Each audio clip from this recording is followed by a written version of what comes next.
샬롬 샬롬 샬롬 샬롬 샬롬. 하나님 사랑합니다. 여러분 주 안에서 사랑합니다. 오늘 말라기 3장 6절에서부터 12절까지의 말씀, 7절에서부터 12절까지의 말씀 우리 함께 보도록 합니다. 70년의 기나긴 바빌론 포로 생활에서 벗어나 고향으로 돌아온 이스라엘 백성에는 나름대로 꿈과 희망이 있었겠죠. 근데 시간이 지나면서 제대로 되는 일이 하나도 없습니다. 우리 모든 삶이 그렇죠. 계획했던 것만큼 똑같이 이루어지는 일들이 없습니다. 이스라엘 백성들은 자신들이 열심히 일을 했는데도 불구하고 이처럼 결과가 온전치가 못하자 그 이유를 알 수가 없었습니다. 반면에 에돔 족속과 이방인들은 승승장구를 하고 있죠. 그와 같은 현실 앞에서 그들은 자신들을 향한 하나님의 사랑을 이제 의심하기 시작합니다. 하나님께서 말라기 선지자를 통해 이렇게 말씀합니다. 아니다. 나는 여전히 너희를 사랑하고 있다. 말라기 선지자가 전하는 하나님의 말씀에 이스라엘 백성들의 반응은 싸늘하죠. 그저 단순히 서늘하다는 참을 넘어서 노골적으로 빈정거리기까지 합니다. 도대체 하나님이 언제 우리를 사랑했습니까? 우리를 사랑한다면서 우리를 위해 해준 것이 무엇입니까? 그와 같은 이스라엘 백성들의 태도는 하나님을 슬프게 만듭니다. 그럼에도 불구하고 그들은 하나님을 향해 이렇게 말하죠. 우리가 언제 하나님을 슬프게 만들었습니까? 이제 하나님께서는 그와 같은 이스라엘 백성들을 향해 분명하게 말씀을 하십니다. 너희가 구하는 바 주와 갑자기 그 성전에 임하실 것이다. 그리고 말라기 선지자는 하나님의 사자가 성전에 갑자기 임해서 온 세상을 뒤엎어 심판을 하실 것이라고 말씀을 합니다. 이쯤 되면 이스라엘 백성들은 뭔가 생각을 했어야 됩니다. 하나님께서는 사자를 보내신다. 그런데 그 사자가 오시면 온 세상을 심판하실 것이다. 지금까지 형식적으로 신앙생활을 해왔고 하나님의 말씀을 빈정거리며 무시했던 자들이지만 막상 메시아가 갑자기 임하실 것이라는 말씀을 들으면서 두려움이 엄습해오기 시작합니다. 10절이죠. 만군의 야훼가 일어나라. 너희의 온전한 11조를 창고에 들여 나의 집에 양식이 있게 하고 그것으로 나를 시험하여 봐라. 내가 하늘문을 열고 너에게 복을 임할 곳이 복을 쌓을 곳이 없도록 붙지 아니하나보라. 이렇게 말씀을 합니다. 만군의 야훼가 일어나라. 내가 너희를 위하여 메뚜기를 금하여 너희 토지 소산을 먹어 없애지 못하게 하며 너희 밭에 포도나무 열매가 기한 전에 떨어지지 않게 하리니 너희 땅이 아름다워짐으로 모든 이방인들이 너를 복되다 하리라. 만군의 야훼의 말이니라. 이렇게 말씀합니다. 포로에서 돌아온 이스라엘 백성들은 세상적으로 출세하고 잘 살기 위해서 자기들 마음대로 살았는데 하나님을 믿는다고 하면서도 정작 온전한 삶을 살지 못했습니다. 예배는 형식적으로 드렸고 먹지도 못하는 더럽고 병든 것들을 하나님께 제물로 드렸는데 하나님께서 심판을 하러 오신다는 말씀 앞에 두려워지기 시작합니다. 3장 7절이죠. 만군의 야훼가 너는 너희 조상들의 날로부터 너희가 나의 규례를 떠나 지키지 아니하였다던즉 내게로 돌아오라. 그리하면 나도 너에게 돌아가리라 하였더니 너희가 이르기를 우리가 어떻게 돌아가리까 하는도다. 사람이 어찌 하나님 것을 도둑질하겠느냐. 그러나 너희는 나의 것을 도둑질하고도 말하기를 우리가 어떻게 주의 것을 도둑질하였느냐 하는도다. 이는 곧 11조와 봉헌 물이라. 내가 온 나라의 나의 것을 도둑질하였으므로 너희가 저주를 받았느니라. 이렇게 말씀을 하는 거죠. 그래서 그들은 이제 우리가 완전히 멸망당할 것이다 이렇게 판단을 하고 소멸되지 아니한다, 멸망하지 아니한다는 말씀을 이스라엘 백성들을 경험했던 역사적 상황을 놓고 한번 생각해 봅니다. 그들은 이미 주전 722년에 아수르에서 북이스라엘이 멸망했고 주전 586년에는 바벨론에 의해 멸망당한 아픈 기억을 그들은 갖고 있습니다. 그들의 나라와 예루살렘 성전은 처참하게 파괴되고 자신들은 바벨론의 포로가 되어서 개처럼 바벨론에게 끌려가서 비참한 생활을 해야 하면 또 고통스러운 역사를 그들은 기억하고 있죠. 본문 6절에 나 야훼는 변하지 아니하나니 그러므로 야곱의 자손들아. 여기서 야곱이라는 말은 속이는 자라는 뜻이죠. 야곱이라는 말이 우리가 알듯이 창세기에 기록된 야곱은 언제나 속이는 삶을 살아왔습니다. 형 에서를 속이고 아버지 이삭을 속이고 형 에서의 분노를 피해서 바다나람으로 도망하여 삼촌은 집에서 더부살이를 하면서도 또한 외삼촌을 속이는 일들을 했습니다. 그와 같은 속이는 삶은 최소한 그가 야복강 가서 하나님과 씨름을 한 후에 이스라엘이라는 이름을 받기 전까지는 계속되었었습니다. 본문에서 말라기 선지자가 이스라엘 자손들아 라고 하지 않고 야곱의 자손들아 라고 부른 것은 그들이 지금까지 하나님을 속이는 것에 대한 정확한 고발이 되기도 합니다. 바벨론 포로에서 돌아와 그들이 이전에 그들의 조상들과 다른 것이 아무것도 없고 여전히 죄악 가운데 있었고 언제나 속이는 자들이었다. 그들은 자신들의 조상들이 범죄함으로 하나님 앞에 심판을 받아 나라가 멸망당했던 그 죄악을 조금도 멈추지를 않습니다. 그래서 말라기 선지자를 이스라엘 자손들아 라고 부르지 않고 야곱의 자손들아 라고 부른 것이죠. 그렇기 때문에 그들은 스스로 생각을 해도 하나님에 의한 심판의 결과는 너무도 분명하다고 느낍니다. 망해도 완전히 망해야 한다. 그런데 하나님께서는 너희는 소멸되지 않을 것이다. 그 이유는 나 야훼는 변하지 아니하나니 너희를 소멸시키지 않을 것이다. 절대로 변하지 않는 신실한 하나님이다. 그분은 본질상 결코 달라질 수 없는 분이다. 어제나 오늘이나 영원토록 동일하죠. 그리고 앞으로 보여주실 모습에서 어떤 변화가 있을 수도 없는 분이다. 인류 역사에서 나라가 망했는데도 민족이 존속되는 경우는 거의 없습니다. 그렇게 강한 나라도 다른 나라에 의해 망하면 완전히 사라져버리거나 그리고 다른 민족들과 혼합되어 버립니다. 그러나 이스라엘 백성은 소멸되지 않고 온전히 보존되었을 뿐만 아니라 일부는 예루살렘으로 돌아와 성전까지 재건하는 역사를 보여주고 있습니다. 어떻게 이런 일이 있을 수 있을까? 그들의 하나님이 변하지 않는 분이기 때문이다. 하나님은 한번 약속하신 것은 반드시 지키시는 분이고 그러므로 하나님과 관계를 맺고 있는 사람들, 하나님의 약속을 붙들고 있는 사람들은 결코 소멸되지 않는다. 무엇보다 하나님의 이름 가운데 하나님 야훼라는 이름에서 우리는 변하지 않은 하나님을 알게 되고 느끼게 되고 보게 되어야 한다는 겁니다. 야훼라는 이름은 나는 언제나 동일하다. 나는 변하지 않는다. 라는 뜻을 의미를 가지고 있습니다. 우리는 수시로 변하죠. 똑같은 사람에도 불구하고 아침 저녁으로 조속으로 전혀 다른 사람으로 변하기도 합니다. 하나님께서는 이런 일은 상상할 수 없습니다. 야고보서 1.17절에 그는 변함도 없으시고 회전하는 그림자도 없으시니라 이렇게 말씀합니다. 하나님께서 영원토록 변하지 않는다는 사실이 그들 자녀들인 저와 여러분에게는 말할 수 없는 힘과 위로가 된다는 사실을 잊지 말아야 되겠죠. 우리가 맺으신 하나님의 약속은 환경에 따라 변하는 것이 아니라 영원토록 신실하시고 변하지 않는다는 것을 기억해야 되겠죠. 하나님은 변하지 않으시고 우리를 연단하기 시작하셨다면 반드시 끝까지 책임져 주신다. 한번 손을 대기 시작하셨으면 반드시 놀라운 작품을 만들어내신다. 그분 하나님을 우리가 신뢰해야 되겠죠. 본문 7절에서 이스라엘 백성들과 5번째 논쟁을 이어가십니다. 내게로 돌아오라 그리하면 나도 너에게로 돌아가리라. 하나님께서는 이스라엘 백성들을 결코 망하지 않을 것이며 그들을 향한 하나님의 언약은 지켜질 것임을 말씀합니다. 그러면서 하나님께서는 이스라엘 백성들이 세상을 향했던 그 마음을 완전히 바꾸어 하나님께로 돌아오기를 요구하십니다. 내게로 돌아오라는 말씀은 말라기 선지자가 처음 외친 말씀이 아니죠. 그 이전에 이사야, 예레미야, 호세아, 요엘 선지자를 비롯하여 수많은 선지자들이 줄기차게 외쳤던 말씀입니다. 야훼께로 돌아와라 그리하면 그가 긍휼히 여기시리라. 너희는 내게로 돌아오라 만군의 야훼의 말이니라. 이렇게 계속 말했습니다.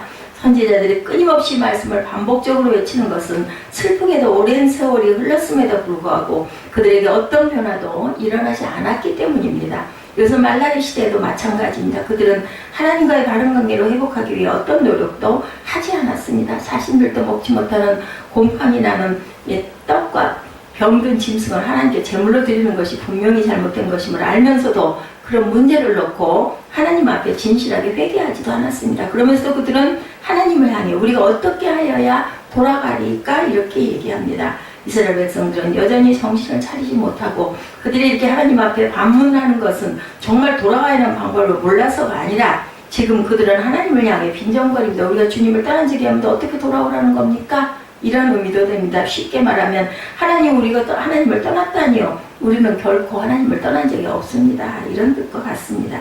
우리는 안식일이 되면 성전에 예배를 드렸습니다. 하나님께 번제물도 빠지지 않고 드렸습니다. 그런데 우리가 하나님을 떠났다니요. 무슨 말씀이십니까? 이런 반문입니다. 이스라엘 백성들은 자신들에게 하나님 앞에 회개할 어떤 죄도 없다고 생각하지 오히려 하나님 자신들을 버렸다고 생각을 합니다. 그들은 하나님과의 깨어진 관계에 대한 잘못이 하나님께 있다고 생각하죠. 왜냐하면 그들이 바벨론 포로에서 해방되어 가나안 땅으로 돌아왔지만 하나님과의 언약 관계에서는 어떤 혜택이나 축복도 손으로 만들어지거나 실현되지 않기 때문이다. 이스라엘 백성들은 지금 우리는 포로에서 들어와 그 어려운 시기도 하나님의 성전을 지었는데 그럼에도 불구하고 우리에게는 어떤 축복이나 보상도 돌아오지 않았다. 오히려 에돔 족속과 이방인들 그리고 하나님께 헌신하지 않았던 사람들은 더 잘 먹고 더 잘 살고 있는데 하나님이 우리를 사랑하지 않았고 그가 우리를 버렸다. 우리는 결코 하나님을 떠난 적이 없다. 이렇게 합리화를 하는 거죠. 자신들은 결코 하나님을 떠나지 않았다고 빈정거리면서 말하고 있는 이스라엘 백성들에게 하나님께서는 분명히 8절에 사람이 어찌 하나님의 것을 도둑질하겠느냐 그러나 너희는 나의 것을 도둑질하고도 말하기를 우리가 어떻게 주의 것을 도둑질하였나이까 하는도다. 이는 곧 11조와 봉헌물이라 이렇게 구체적으로 말씀합니다. 바벨론 포로에서 돌아온 이스라엘 백성들에게 찾아볼 수 있는 문제는 개인 이기주의의 극대화, 그들은 하나님을 섬기면 무엇인가 좋은 결과가 있을 것을 기대했는데 그렇지 못하기 때문에 세상적으로 줄을 서고 인간적인 방법으로 살아가는 사람들이 훨씬 좋은 결과를 누리는 것을 보면서 우리도 그렇게 살아야지 이렇게 살 수 있겠느냐 이렇게 판단을 하기 시작합니다. 그들에게 나타난 결과는 성전에 드리는 희생제사의 제물을 자기들도 먹지 못하는 병들고 곰팡이가 핀 떡이었습니다. 학개서를 보게 되면 당시 이스라엘 백성들은 하나님의 성전은 잿더미 속에서 무너져 있는데도 불구하고 화려한 집에서 살았습니다. 자신들의 개인적인 이익을 추구하기 위해서 하나님 성전에 드리는 희생제물을 열등한 것으로 드리는 것은 포로에서 들어온 이스라엘 백성들에게서 쉽게 찾아볼 수 있는 현상이었죠. 그리고 그들은 결국 모세의 율법에 명시된 11조까지 무시합니다. 그들은 이방 총독과 세상 사람들에게 돈을 쓰는 것은 조금도 아까워하지 않고 세상적으로 출세를 하기 위해서 더 써야 없어서 못 쓴다 이렇게 생각을 하지만 하나님의 성전에 드리는 제물에 대해서는 인색하고 아까워하기 시작합니다. 세상 사람들과 만나는 차 한잔 대접하고 식사를 하는 것은 조금도 부담스러우지 않으면서 하나님의 성전에서 헌금을 드리는 것은 부담스러워합니다. 말라기 시대 이스라엘 백성들의 행동이 오늘 우리들의 행동은 아닐지 우리가 돌아봐야 합니다. 8절에 말라기 선지자는 이방인들도 하지 않는 그런 잘못된 행동을 하지 않는 것을 암시하면서 하나님을 섬긴다고 하는 이스라엘 백성들의 잘못된 행동을 심판합니다. 너희들이 하나님을 섬긴다고 하면서도 하나님의 것을 도둑질하느냐 우상을 섬기는 이방인들을 보아라. 그런 짓은 이방인들도 하지 않는다. 그러면서도 너희가 하나님의 백성이라고 자처하느냐 이런 말씀이 되죠. 본문 8절과 9절에 말라기 선지자들은 도둑질하다는 말을 4번이나 강조해서 반복합니다. 이것은 하나님께 합당한 11조와 봉헌물을 드리기를 부정하는 것이든 범죄가 얼마나 심각한 것인 것을 강조하고 있죠. 그리고 하나님은 이스라엘 백성들이 11조와 봉헌물을 드리지 않는 것은 그들이 영적 무기력에 빠졌기 때문이고 더 나아가서는 불신앙의 결과라고 책망을 하십니다. 우리가 언제 신앙 상태가 좋은 곳, 언제나 신앙 상태가 좋은 곳이 아니죠. 신앙이 처지고 영적 무기력에 빠지게 될 때 나타나는 첫 번째 현상은 드리는 봉헌물의 금액이나 숫자가 줄어들기 시작합니다. 그러다 어느 순간인가 아예 헌금을 포기해버리죠. 여기서 봉헌물은 성전에 드려지는 여러 가지 형태의 예물을 이야기합니다. 오늘로 말하자면 교회에 필요는 없던 기구들을 헌물한다든지 11조 외의 다른 헌금들을 가리켜 봉헌물이라고 합니다. 말라기 선지자는 이러한 행동을 바라보면서 그것은 하나님을 속이는 것이 하나님의 것을 도둑질하는 것이다 이렇게 얘기합니다. 그런데 이러한 행동이 어느 한순간에 있었던 것이 아니라 지금도 계속되어 오고 있다. 도둑질하다라는 말을 70인역에서는 속이다, 사취하다라는 단어로 번역하고 있습니다. 이 말은 앞에 6절에서 이스라엘 백성들을 향해 야곱의 자손들아 라고 부르면서보다 분명하게 지적하고 있습니다. 앞에서 말씀했던 바와 같이 야곱이라는 말은 속이는 자라는 뜻을 가지고 있습니다. 이스라엘 백성들은 하나님 앞에서 언제나 속이는 자들이었고 그럼에도 불구하고 그들이 하나님 앞에 뻔뻔하게 항의한 것은 우리가 어떻게 주의 것을 도둑질하였나이까? 이 반문입니다. 우리가 살펴보고 있는 말라기서는 전체가 4장으로 나뉘어 있죠. 1장과 2장은 회개의 메시지를 증거하고 3장과 4장은 희망의 메시지를 증거하고 있습니다. 그러니까 하나님께서 이스라엘을 저주하시고 망하게 하기 위해서 그들에게 말씀하시는 것이 아니고 그들을 회개하게 함으로 다시 세상 속에서 거룩한 하나님의 백성으로 세우고자 찾아오셔서 하시는 말씀입니다. 그들을 저주하시고 망하게 하시는 것은 하나님의 뜻이었다고 한다면 그때 하나님께서 그들에게 이런 말씀을 하실 필요가 없겠죠. 그냥 가만히 내버려 두어도 그들은 망하게 되어 있습니다. 그럼에도 불구하고 하나님께서 그들에게 찾아오시고 말씀하시는 이유는 그들과 세우신 언약을 회복하고 복을 주시기 위해서다. 그들을 세상에서 우뚝 세워 하나님의 이름을 영화롭게 하기 위해서입니다. 그렇게 하기 위해서 하나님께서 먼저 그들에게 요청하시죠. 내게로 돌아오라. 그리고 회개하여 예배와 신앙의 본질을 회복해라. 지금 말라기 선지자가 이스라엘 백성들에게 강하게 요청하는 것은 회개하고 하나님께로 돌아오라는 것입니다. 그런데 그 회개함에 대한 표징이 하나님 앞에서 진실해야 할 뿐만 아니라 하나님의 것을 도둑질하지 말아야 한다. 자신의 편함과 이익을 추구하기 위해 하나님의 것을 자기의 것이냐 취하지 말라는 것입니다. 그럼에도 불구하고 그들은 하나님을 속였다는 고발 앞에 뻔뻔스럽게 우리가 어떻게 주의 것을 도둑질하였나이까. 그들이 하나님 앞에서 이렇게 반응하게 만든 뻔뻔스러움은 종교적인 형식주의가 낳은 결과입니다.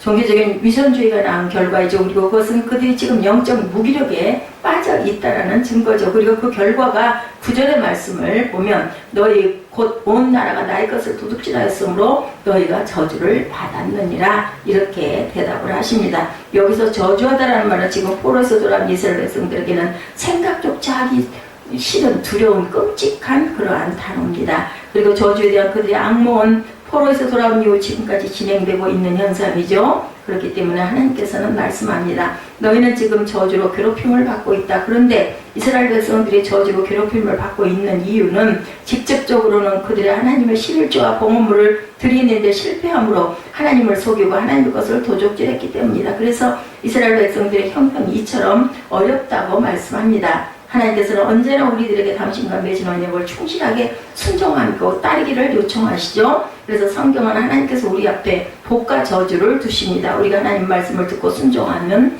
복을 주시겠다고 약속을 하죠. 신명기 28장 2절에 내가 내 하나님 야훼의 말씀을 청종하면 이 모든 복이 내게 임하여 내게 이르리니. 이사야 1장 19절에서는 너희가 즐겨 순종하면 땅의 아름다운 소산을 먹을 것이요. 그렇지만 하나님의 말씀에 순종하지 않으면 저주를 내리신다라고 말씀을 하십니다. 너희가 만일 야훼 명령을 듣지 아니하면 저주를 받으리라. 그러므로 이스라엘 백성들은 자신들이 지금 저주로 괴롭힘을 받고 있다면 그 원인이 무엇인지를 생각해야 할 줄 안다. 본문 10절에 보면 만군의 야훼가 이르노니 너희 온전한 11조를 창고에 들여 나의 집에 양식이 있게 하고 나를 시험하여 내가 하늘을 열고 너에게 복을 쌓을 것이 없도록 붙지 아니하나보다. 우리는 여기서 온전한 11조를 가져오라는 명령 옆에 있는 돌아오라는 명령과 연결되어 있다는 사실을 기억해야 합니다. 다시 말해서 말라기 선지자가 하나님께 11조와 봉헌물을 드리라고 요청하는 것은 이전에 이스라엘 백성들이 우리가 어떻게 하나님 것을 도둑질하였나이까라는 물음에 대한 대답입니다. 그리고 그것에 대한 하나님을 떠난 그 증거를 말씀하죠. 그러므로 우리는 이렇게 정리해야 합니다. 하나님께서 이스라엘 백성에 돌아오라고 말씀하십니다. 그런데 그 돌아옴의 현상은 하나님께 온전한 11조와 봉헌물을 드리는 것, 반면에 하나님을 떠난 현상은 온전한 11조와 봉헌물을 드리지 않는 것입니다. 그러면 어떤 분이 이렇게 생각할지 모릅니다. 하나님 굉장히 돈을 밝히시는 분인가 보다. 절대로 그렇지 않죠. 하나님께서 정말 우리에게 요청하시는 건 돈이나 재물이 아니라 우리의 마음. 그런데 그 마음의 표현이 바로 가진 우리가 삶에서 가장 필요한 물질을 하나님께 아낌없이 드리는 거죠. 드림의 신앙입니다. 물질이 있는 곳에 우리의 마음이 있기 때문에 마태복음 6장 21절에 내 보물이 있는 그곳에 내 마음도 있느니라. 그리고 이어지는 24절에 하나님과 재물을 겸하여 섬기지 못한다라고 말씀을 합니다. 이제 하나님께서는 11조와 봉헌물을 가지고 나를 시험하여 보라고 말씀하죠. 나를 시험하여 보라는 말씀은 말라기에서만 나온 아주 특별한 하나님의 도전입니다. 신명기 6장 16절에 너희 하나님 야훼를 시험하지 말라고 하면서 하나님을 시험하는 것을 금하고 있는데, 그런데 본문에서 하나님을 시험하여 보라고 하시는 이 시험이라는 단어의 의미를 우리가 이해해야 됩니다. 신명기에서 말씀하고 있는 시험하지 말라는 시험의 단어는 오만하고 냉소적인 불신앙의 자세로부터는 시도하다 또는 검사하다는 의미를 갖고 있고, 하나님께서 이런 시험당함을 허락하지 아니하십니다. 그러나 본문에 나를 시험하여 보라는 말에서의 시험의 단어는 의미가 다릅니다. 그러니까 하나님께 대한 자신의 믿음을 확증하고 격려하고자 하는 의도를 가진 정직한 의심의 태도에서 오는 시험을 말합니다. 다시 말해서 하나님께서 나를 시험하여 보라고 도전하시는 것은 언약의 약속에 하나님께서는 신실하시다는 것을 순종의 경험을 통해서 확인할 기회를 주신다는 거죠. 그래서 하나님께서는 내가 하늘문을 열고 너에게 복을 쌓을 것이 없도록 붙지 아니하나 보라. 예, 그렇게 말씀합니다. 하나님께서 본문 12절에서 예, 말씀하죠. 너희 땅이 아름다우심으로 모든 이방인들이 너희를 복되다 하리라. 만군의 야훼의 말이니라. 결론입니다. 지금 하나님께서는 이스라엘 백성들에게 강하게 요청하는 것은 회개입니다.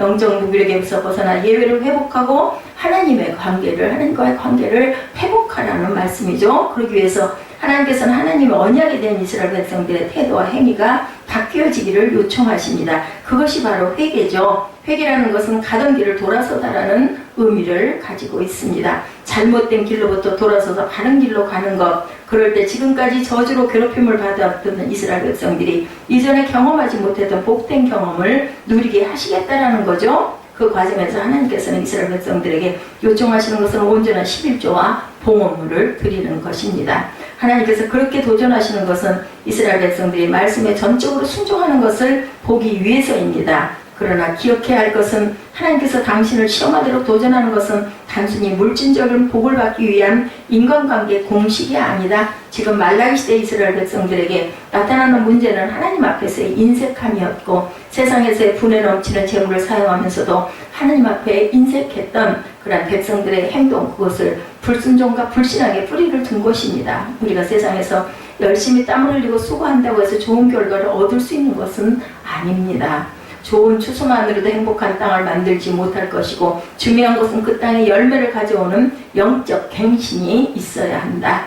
그 갱신의 출발이 하나님 앞에 온전한 11조와 봉헌물을 드리는 드림의 신앙을 회복하는 것. 마음의 중심이 하나님께 가 있어야 되는 거죠. 말라기 선지자는 우리가 영적인 갱신을 통해서 하나님께 돌아가는 출발이 바로 여기에서 시작되어야 한다고 요청하고 있습니다. 하나님께로 돌아오고 사실 이스라엘 백성들은 11조만 떼먹는 것이 아니고 그들은 하나님의 은혜 전체를 떼먹은 것이죠. 우리는 하나님의 은혜를 도둑질해서는 안 되고 우리가 지금 누리고 있는 모든 것은 하나님께서 은혜로 거저주신 것들이고 하나님이 거저 맑은 물과 땅을 주시고 햇빛과 비를 주시는데도 우리는 하나님께 감사를 드리지 않습니다. 그러나 적어도 성도들은 하나님의 은혜를 인정해야 되고 삶 전체가 하나님의 선물임을 감사를 드려야 된다는 것. 그것은 우리가 하나님 앞에 드림의 신앙을 회복하는 것으로 시작된다는 것을 오늘 말라기 3장 6절에서 12절 말씀으로 여러분과 제가 느껴야 되고 또한 다시 한번 돌이켜야 할 귀한 말씀인 줄로 믿습니다. 6절에 나의 야훼는 변하지 않으니 그러므로 야곱의 자손들아 너희가 소멸되지 아니하느니라. 나는 절대로 너희를 소멸하지 않을 것이다. 만군의 야훼가 이르노라. 너희 조상들의 날로부터 너희가 나의 규례를 떠나 지키지 아니하였도다. 그런즉 내게로 돌아오라. 그리하면 나도 너희에게로 돌아가리라 하였더니 너희가 이르기를 우리가 어떻게 하여야 돌아가리까? 너희들 그런 대답을 하는구나. 사람이 어찌 하나님의 것을 도둑질하겠느냐. 그러나 너희는 나의 것을 도둑질하고도 말하기를 우리가 어떻게 주의 것을 도둑질하였느까 하는도다. 이는 곧 11조와 봉헌물이라. 너희 곧 온 나라가 나의 것을 도둑질하였으므로 너희가 저주를 받았다. 만군의 야훼가 이르노라. 너희 온전한 11조를 창고에 들여 나의 집에 양식이 있게 하고 그것은 나를 시험하여 내가 하늘문을 열고 너희에게 복을 쌓을 곳이 없도록 붙지 아니하나 보라. 만군의 야훼가 이르노라. 내가 너희를 위하여 메뚜기를 금하여 너희 토지 소산을 먹어 없애지 못하게 하며 너희 밭에 포도나무 열매가 기한제는 떨어지지 않게 하리니 너희 땅이 아름다우심으로 모든 이방인들이 너를 복되다 하리라. 만군의 야훼의 말이니라. 이렇게 말씀하고 있습니다. 우리는 하나님이 주신 삶의 모든 것들을 감사히 여기고 하나님께 드리는 것에 인색하지 않는 그러한 마음으로 믿음으로 하나님 앞에 온전한 11조와 봉헌물을 드려서 하나님이 기뻐하시고 하나님의 복된 축복을 하늘문을 열고 너희에게 복을 쏟아붓지 아니하나 보라. 시험하여 보라고 오직 말씀합니다. 3장 10절의 말씀을 명심하고 기억하는 복된 하루가 되시기를 주님의 이름으로 축복합니다. 기도하시겠습니다.